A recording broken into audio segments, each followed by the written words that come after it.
Marcus Rashford. There is barely any other player who's making so many positive headlines in these weeks.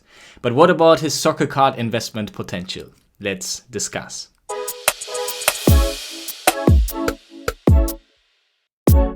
Hey guys, and welcome to the third episode of the Soccer Card Investing Investment Potential Show. My name is Kilian and I'm super happy and grateful that you tune in here for a new episode of the Soccer Card Investment Potential Show, where we discuss the soccer card investment potential of different soccer players all around the globe. And today we have a super exciting prospect. His name is Marcus Rashford, and Rashford is one of those players of this really new generation, this exciting generation of new English players.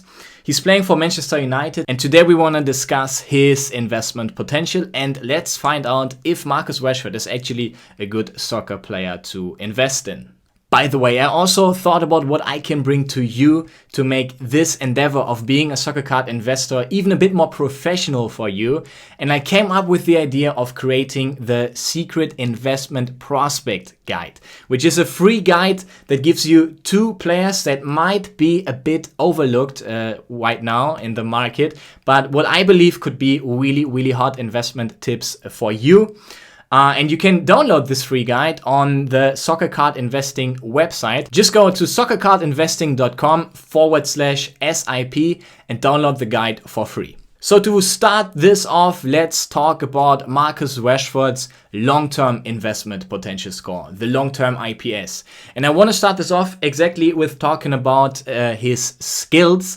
And I really think this guy is like super fast. He's technically gifted, really with some great skills on the ball. So he's a great dribbler as well. And also, he plays on as a left winger, so he really likes to cut in from the left wing and go to the box. But I think he's really dangerous in the box as well. The only thing he could probably improve a bit is his heading. But since he's not really playing as a centre forward at Man United and the English national team, rather as a left winger, I think his skill set is basically perfect for that position. Really dangerous in the box, as I said already. Really great dribbler, great on the ball. So I think this is a straight 10 out of 10 for his skill set. Second category, his club recognition. This guy is playing at Manchester United. Big name, big history, big club, great fans, great stadium. In the biggest league in the world, arguably the English Premier League. So yeah, a huge club with a huge history, and it's something about the market that the market seems to love Manchester United, or specifically Man United players. They currently play as well in the Champions League, which is a big plus as well. They had a good start there, won against Paris Saint-Germain and RB Leipzig. Although they recently lost against Başakşehir, the Turkish club. So yeah, that was kind of a bummer, but I still think they really started off strong in the Champions League season. And since they're so internationally present right now, since Manchester United overall is such a big club with such a big history and such a big name, I would definitely say this is a 10 out of 10 for his club recognition. Talking about his national team recognition, well, it's the English national team. England, probably the motherland of football. In England, I think football or soccer is always a big topic. And I think they have a really strong generation right now with some exciting players in the lineup, such as Marcus Rashford or Jadon Sancho. Also some more experienced player like Harry Kane. I think it's a really nice mixture they have there. And I think they could play a major role in the Euro 2021. You also saw that in the last World Cup, they went through to the semi-finals. So I think it's a really exciting squad, and I'm really excited to see them in the next major tournament. So I think that's no discussion as well.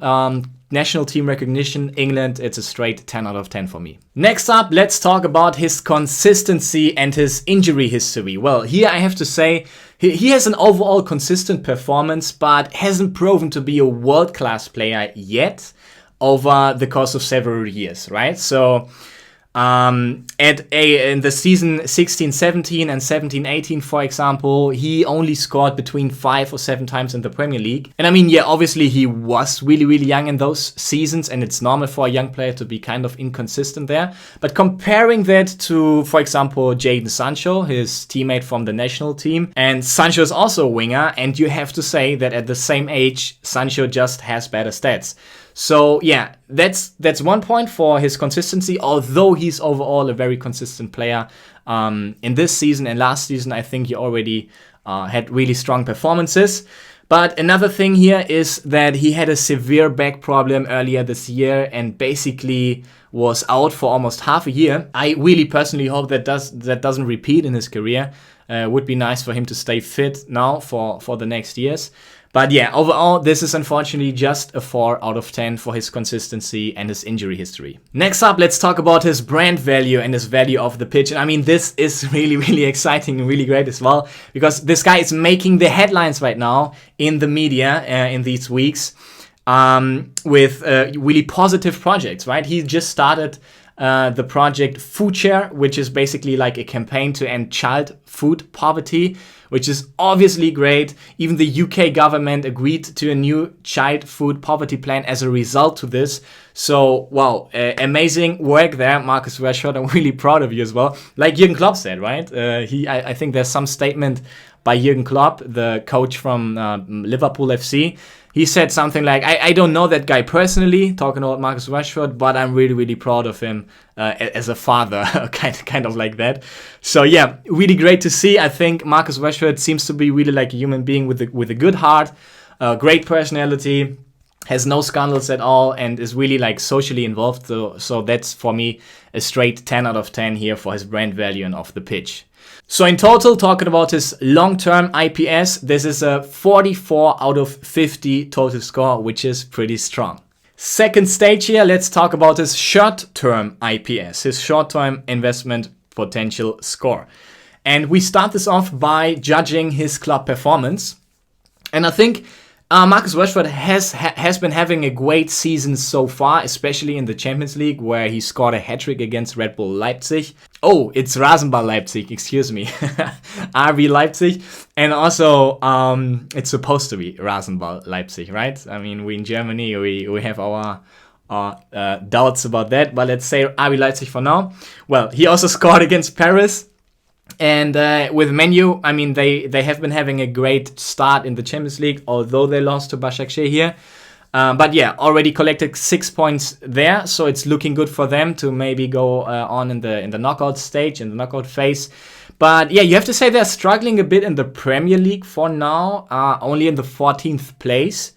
Although they have 1 match less than most of the teams in the table. But yeah, I think Rashford right now, he really has to prove that he can be a leading force to pull Man U up in the table.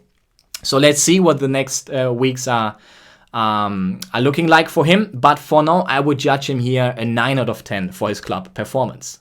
Talking about his national team performance here in the next category, well, you really have to say that in the England national team squad, he has really, really, really strong competition on his position, especially. You have Sterling, for example. You have Saka from Arsenal London. You have Grealish. You have Mason Mount. And you also have kind of Jadon Sancho, although he's really like playing more in a right-wing position, but still really, really tough competition on his position. But I would say overall, he has a pretty good chance to be a starter for the Euro 21. If he stays fit and can prove like to have a good season this year and until next summer. So yeah, since he was injured earlier this year, I think it was obviously difficult for him to play much. But yeah, scored now in October against Belgium last month in the Nations League. So yeah, I would say his overall stats for the national team are okay. But obviously he could do better, and he could still be in a more like leading position for the national team as well. The next years will show basically if he is the big talent that he's promised to be by the English fans. I think he is, but for now I would rate him a 6 out of 10 here for his national team performance. Next up are his transfer rumors, and with an 80 million euro market value, Marcus Rashford really has already a pretty high price tag. There is no rumor around him right now. He seems to be really, really happy at Manchester United. And I think there weren't any major rumors back in the summer transfer period neither. So yeah, I think it's not really like a high probability that he will move on to another club in the near future.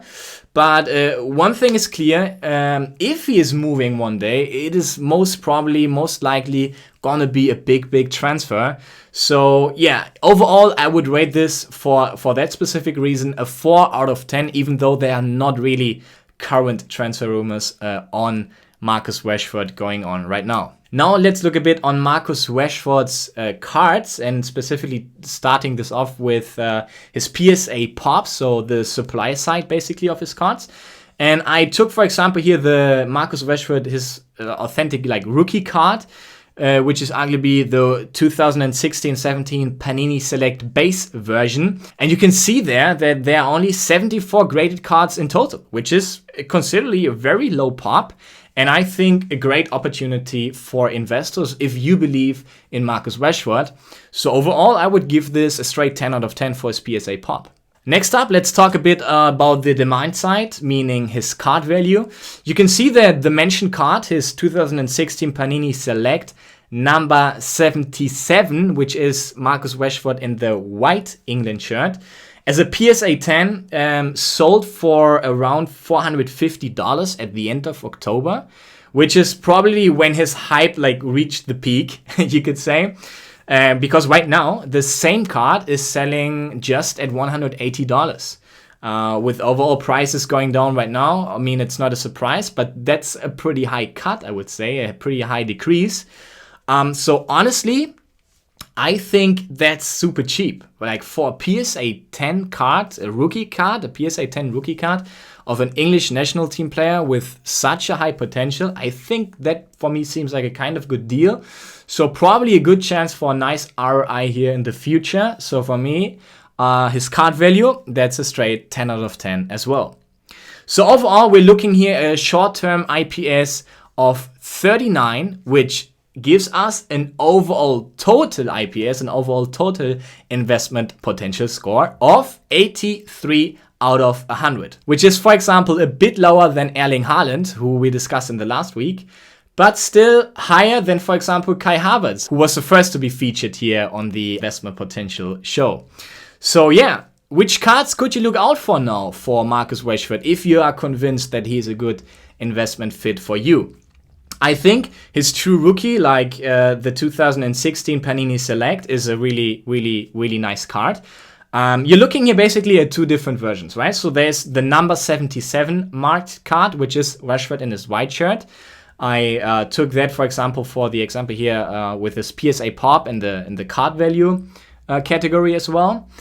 But then you have another version of this card, which is number 151, which is Rashford in his red England shirt. And this card scores slightly higher prices currently. So yeah, it's basically up to you what you believe would be the better card for the future, basically, or which card you personally just prefer from an aesthetic point of view. That also obviously is always important. So then there's another interesting card for me, which is the 2018 Panini Prism World Cup card, which the market seems to like. I think it is because of course, like the Prism series, it's relatable for American investors as well. The card is overall looking great, and also a big plus here is it's definitely his World Cup rookie, you could argue.